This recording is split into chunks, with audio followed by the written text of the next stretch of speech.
नमस्कार मित्रांनो, सुप्रभात.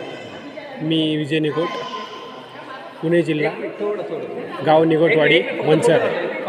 मी आता सध्या आंध्रामधील छत्रपती शिवाजी महाराजांच्या या मोठ्या अशा भव्य दिव्य मंदिरामध्ये आहे. पूर्ण भारतामध्ये हे एकच असं महाराजांचं मंदिर आहे. म्हणजे खूप मोठी शोकांतिका आहे महाराष्ट्रासाठी की आपलं आराध्य दैवत पण महाराष्ट्रामध्ये एकही महाराजांचं मंदिर असं नाही आहे. पूर्ण इतिहास सांगणारं हे खूप छान असं दृश्य आहे. आपण इथे पाहू शकता. खूप छान प्रकारे हे पोर्ट्रेट त्यांनी केलेलं आहे.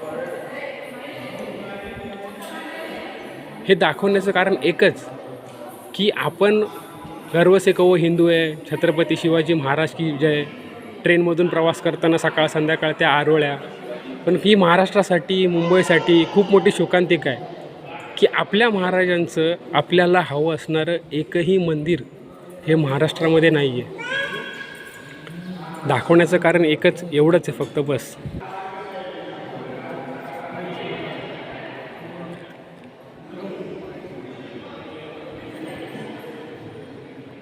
खूप छान असे पोर्ट्रेट केलेलं आहे.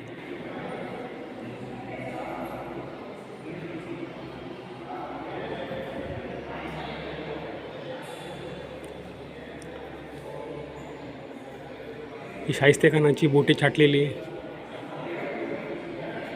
हा लढा, हा आग्र्याचा प्रवास.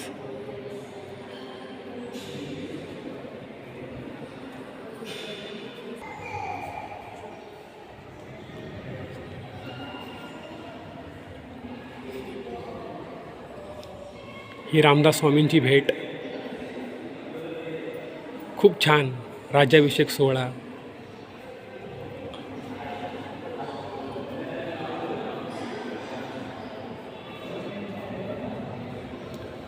खूप सुंदर आणि खूप छान प्रकारे त्यांनी हे बनवलेलं आहे.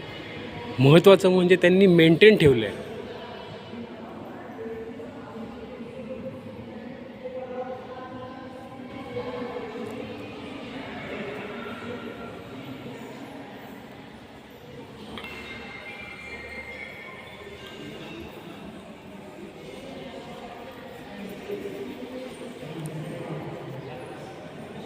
आपले आमदार, खासदार मराठ्यांचा झेंडा घेऊन फिरणारे, त्यांच्यासाठी ही लाजस्पद गोष्ट आहे.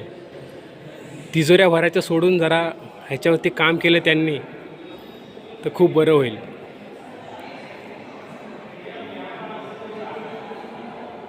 फक्त महाराजांचं नाव वापरून काही होत नाही.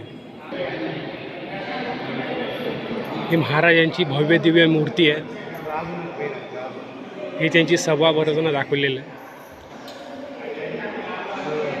हे ध्यान मंदिर आहे. सॉरी, महाराजांची ही ध्यानस्थ लावलेली मुद्रा. खूप छान प्रकारे त्यांनी हे मेंटेन ठेवलेलं आहे. महाराजांची प्रतिमा आहे ध्यान मुद्रेमध्ये. मागे आपल्या भवानी मातेचा पोर्ट्रेट त्यांनी केलेला आहे. आणि विशेष म्हणजे आंध्र प्रदेशमध्ये हे साकारण्यात आलेलं आहे.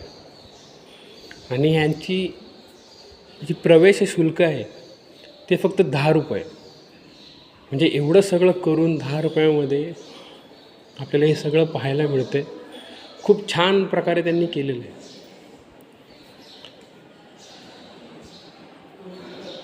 मला काय कुठे नावारूपाला यायचं नाही, पण एवढंच आहे की जास्तीत जास्त लोकांपर्यंत, जास्तीत जास्त मोठ्या लोकांपर्यंत हे व्हिडिओ पोहोचा की जेणेकरून आपल्या महाराष्ट्रामध्ये कोणत्याही जिल्ह्यात का होईना किंवा ॲटलिस्ट जुन्नरमध्ये जिथे त्यांचा जन्म झालेला आहे तिथे का होईना एक छानसं असं त्यांचं मंदिर बनेल.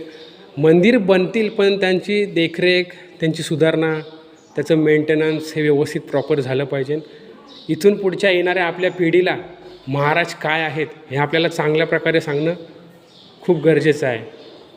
पुन्हा एकदा जर कोणाच्या भावना दुखवल्या असतील तर क्षमस्व. धन्यवाद. ही खूप मोठी शोकांतिका आहे महाराष्ट्रासाठी मित्रांनो.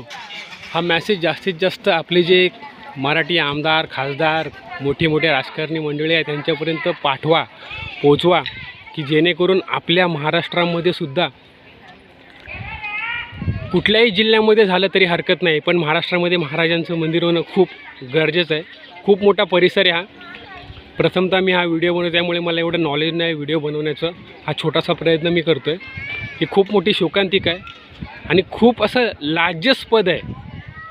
जेवढे पण आपले राजकारणी मोठी मोठी मंडळी आहेत, महाराजांचं नाव घेऊन फिरत आहेत, महाराजांच्या नावाखाली मतं, महाराजांच्या नावाखाली कारभार, पण ह्यातून काहीतरी त्यांनी शिकावं की आपल्यातले जे द्वेष आहेत, जे काय असतील पॉलिटिकल पार्टिकलमधले, पण ते सगळे बाजूला ठेवून सर्वांनी एकत्र येऊन महाराजांचं असं एखादं एवढं मोठं नाही, निदान छोटं तरी पण छान असं मंदिर बनवावं. खरंच मित्रांनो, ही खूप मोठी शोकांतिका आहे. आपण फक्त पुतळे महाराजांचे उभारतो, पण त्यांची कधी देखरेख ठेवली जात नाही. हे खूप छान अशा प्रकारे यांनी मेंटेन केलेलं आहे.